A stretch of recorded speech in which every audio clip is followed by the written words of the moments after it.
মাসালা egg fry এবং fish fry একই ভিডিওতে দু ধরনের রেসিপি আজকে আপনাদের সাথে শেয়ার করব। আসসালামু আলাইকুম এভরিওয়ান, সবাই কেমন আছেন? আশা করছি সবাই অনেক বেশি ভালো আছেন। তো আজকের আয়োজনে কিন্তু একই ভিডিওতে দু ধরনের রেসিপি শেয়ার করছি। তো তার জন্য একটি মিক্সিং বলে আমি একটি বড় সাইজের পেঁয়াজ কুচি করে কেটে নিয়েছি এবং তার সাথে 2টি কাঁচামরিচ একদম মিহি কুচি করে কেটে এর সাথে অ্যাড করে দিলাম, আর স্বাদ মতো লবণ অ্যাড করে দিলাম। হাফ চা চামচ গোলমরিচের গুঁড়ি, গোলমরিচটাকে একটু গুঁড়ি করে নিয়েছি আর সেটা কিন্তু অ্যাড করে দিয়েছি। আর হাফ চা চামচ দিয়ে দিয়েছি শুকনো মরিচ, হালকা টেলে নিয়ে হাফ চা চামচের মতো অ্যাড করে দিয়েছি। আর হাফ চা চামচ দিয়ে দিয়েছি গরম মশলা পাউডার। আর যেহেতু আমরা এখানে মশলা এগ ফ্রাই করে দেখাচ্ছি, তাই অবশ্যই এই গরম মশলা পাউডারটা ইউজ করতে হবে। আর গরম মশলা পাউডার যদি হাতের কাছে না থাকে, সেক্ষেত্রে ধনিয়া পাউডার আর জিরা পাউডার পরিমাণ মতো অ্যাড করে নেবেন। আর 4টি ডিম ভেঙে এর সাথে অ্যাড করে নিচ্ছি। আর ডিমের পরিমাণটা বেশি হলে উপকরণগুলি কিন্তু আপনারা বাড়িয়ে বা কমিয়ে অ্যাড করে নেবেন। এখন সব কিছু উপকরণ হাত দিয়ে কচলিয়ে কচলিয়ে সুন্দরভাবে মাখিয়ে নিতে হবে। আর এই কাজটি হাত দিয়ে করে নিলে কিন্তু ভালো রেজাল্ট আসবে। আর পেঁয়াজগুলিও কিন্তু একটু নরম টাইপের হয়ে আসবে, তাই অবশ্যই হাত দিয়ে কচলিয়ে সুন্দর করে এটাকে মিক্স করে নিতে হবে। আমার ইউটিউব চ্যানেল এবং ফেসবুক পেজে কিন্তু বিভিন্ন ধরনের রেসিপি ভিডিও শেয়ার করা আছে, আর এগ ফ্রাইয়ের বিভিন্ন ধরনের রেসিপি শেয়ার করা আছে এবং এগ কারিরও কিন্তু বিভিন্ন ধরনের রেসিপি শেয়ার করা আছে, যেগুলি কিনা বানিয়ে নেওয়া একদমই সহজ আর খেতে ভীষণ মজার। তো অবশ্যই ট্রাই করতে পারেন, একটু কষ্ট করে চ্যানেলে কিংবা পেজে গিয়ে দেখে নেবেন। তো এটাকে এখন ভেজে নেওয়ার পালা। তো চুলায় একটা প্যান বসিয়ে দিয়েছি আর 3 টেবিল চামচের মতো দিয়ে দিলাম সয়াবিন তেল। তেলটা একটু গরম হয়ে এলে আমি ডিমের মিশ্রণটাকে দিয়ে দিচ্ছি। আর তেলটা কিন্তু খুব বেশি গরম করা যাবে না, জাস্ট হালকা গরম হয়ে এলেই ডিমের মিশ্রণটাকে আমি এভাবে ছেড়ে দিলাম। এখন এটাকে খুন্তির সাহায্যে আমি এটাকে ছড়িয়ে দিচ্ছি। কিভাবে ছড়িয়ে দিচ্ছি একটু লক্ষ্য করলে বুঝতে পারবেন। আর এই পর্যায়ে চুলার পাওয়ারটা মিডিয়ামের চেয়েও কিন্তু একটু কম পাওয়ারে রেখে দিতে হবে এবং ঢাকনা দিয়ে ঢেকে দিতে হবে। তো 3 থেকে 4 মিনিট পর আমি ঢাকনাটা তুলে নিলাম, নিয়ে এখন এটাকে উল্টিয়ে দেব।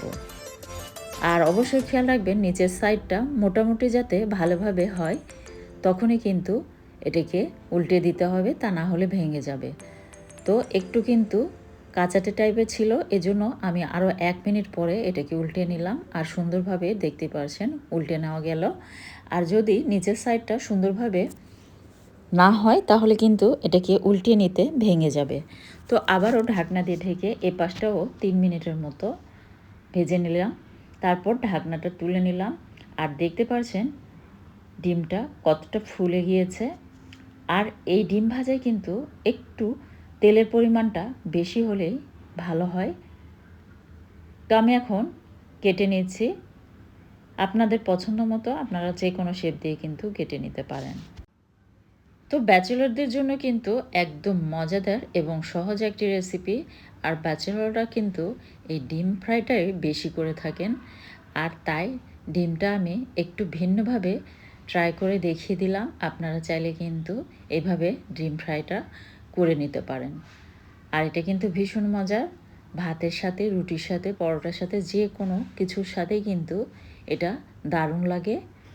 আর ডিম ভেজে নেওয়ার পর এক্সট্রা যে তেল আছে, সে তেলটা আমি বের করে নেওয়ার জন্য এই প্যানটাকে একটু কাত করে রেখেছিলাম আর ডিমগুলি উপরের সাইডে রেখেছিলাম। তাতে ডিম থেকে চুয়ে চুয়ে তেলগুলি কিন্তু নিচের দিকে নেমে এসেছে এবং জমা হয়েছিল।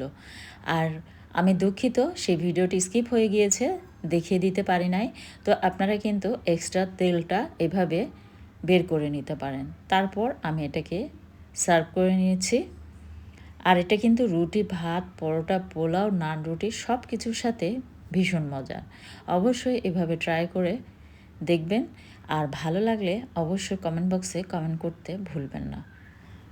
আসলে আজকে কোনো ধরনের সবজি খেতে ইচ্ছে করছিল না, তাই ভাবলাম রাতে যদি এগ ফ্রাই আর ফিশ ফ্রাইটা এভাবে করে নিই তাহলে কেমন হয়।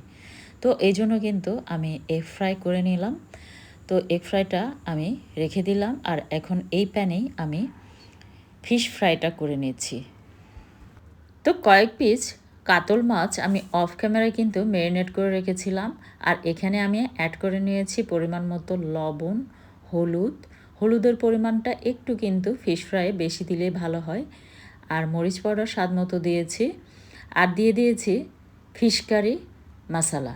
ফিশ কারি মশলা যে কোনো সুপার শপে পেয়ে যাবেন। আর এগুলির দাম কিন্তু একদম হাতের নাগালে। আর এইভাবে ফিশ ফ্রাই একবার করে দেখবেন, আমার বিশ্বাস আপনাদের কাছে অনেক বেশি ভালো লাগবে। আর মাছের যে একটি আষ্টে গন্ধ থাকে সেটা কিন্তু একদমই থাকে না এইভাবে ফিশ ফ্রাই করে নিলে। যারা মাছ পছন্দ করেন না তারা এইভাবে একবার রান্না করে খেয়ে দেখবেন, আমার বিশ্বাস আপনারা এইভাবে রান্না করে খেলে মাছের ভক্ত হয়ে যাবেন।